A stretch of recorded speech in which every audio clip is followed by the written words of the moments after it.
कसूर। अवैध धर्मांतरण का कसूरवार शातिर छांगुर 2047 तक भारत को इस्लामिक राष्ट्र बनाने का ख्वाब देखता था। इसको लेकर इसने पूरी तैयारी कर ली थी। बलरामपुर, मुंबई से लेकर यह दुबई तक धर्मांतरण का जाल फैला चुका था और चुन चुनकर गरीब और लाचार हिंदू परिवारों के तरह तरह के लोभ देकर डराकर उन्हें मुसलमान बनाता था। छांगुर ने भारत नेपाल सीमा पर एक दावा केंद्र स्थापित करने की योजना बनाई थी, जिसके लिए विदेशी फंडिंग भी मिलनी शुरू हो चुकी थी। उसके अनुयायियों ने कई शहरों में इस्लाम धर्म में शामिल होने के सार्वजनिक कार्यक्रम भी आयोजित किए थे और धर्मांतरण के काले खेल के लिए छांगुर और उसके गैंग को विदेश से मिलती थी मोटी फंडिंग, जो 500 से 700 करोड़ के आसपास है। मौलाना माफिया, 1 लाख हिंदू बेटियां निशाना। एटीएस के सूत्रों के अनुसार छांगुर बाबा निसंतान, विधवा, तलाकशुदा और मानसिक रूप से कमजोर महिलाओं को अपना आसान शिकार बनाता था। वो आश्रय, चमत्कार और इलाज के बहाने महिलाओं को अपने प्रभाव में लेता, फिर उनका ब्रेन वॉश कर उन्हें इस्लाम धर्म अपनाने के लिए मजबूर करता। छांगुर के लोगों ने छांगुर को पीर, रूहानी बाबा और मसीहा के तौर पर मशहूर करने की कोशिश की थी। छांगुर की साजिश थी कि वो कम से कम 1 लाख हिंदू लड़कियों को इस्लाम कबूलवाने के लिए तैयार या मजबूर करे। 1500 धर्म परिवर्तन तो वो पहले ही करवा चुका था। 3 महीने बाद हम अपने घर पे भाग के आ गए थे। पीछे आया था, उसने मेरे पापा को मेरे वीडियो दिखाए थे गंदे, और भी लड़कियों के दिखाए थे अपने मोबाइल में उसने। और मेरे पापा ने डिलीट करने के लिए कहा। उसने कहा कि तुम अपनी छोटी बेटी की शादी हमसे करा दो, हम ये वीडियो डिलीट कर देंगे। और उसके बाद मेरे पापा को गुस्सा आ गई। पापा ने लोहे का रॉड उसके सर पे मारा और वो गिर के मर गया। शातिर छांगुर राजनीतिक रसूख वाले लोगों से भी फायदा लेने की कोशिश करता था।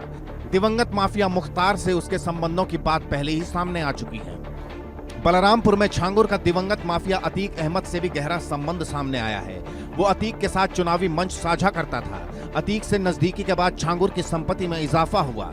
उसने नीतू उर्फ नसरीन के साथ धर्मांतरण की फैक्ट्री चलाई और विदेशी फंडिंग से मदरसे बनवाए।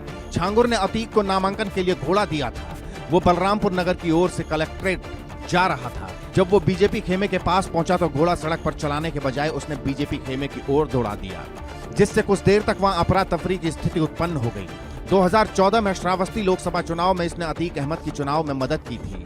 छांगुर ने श्रावस्ती और बलरामपुर दोनों जनपद के मुस्लिम बहुल क्षेत्रों में अतीक अहमद को जिताने की गारंटी ले रखी थी।